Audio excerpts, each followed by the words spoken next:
Hello everybody and welcome. In this video I'm going to show you all charging methods for your speaker BOSE Portable Home.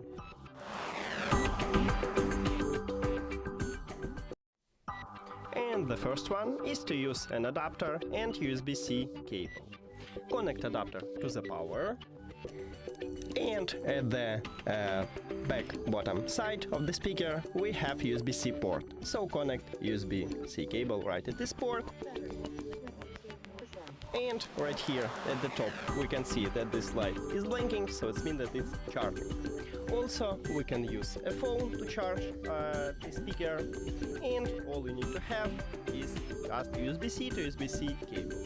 If your phone do not support USB-C, maybe you should have Lightning to USB-C or even micro USB to USB-C. Now connect USB-C cable to your phone and the second USB-C cable at the port on your speaker. And again, we can see that this light is flashing, so it means that it's charging. And that's it. Thank you for watching this video. If you found it helpful, please consider subscribing to the channel and leave a like on the video. See you later!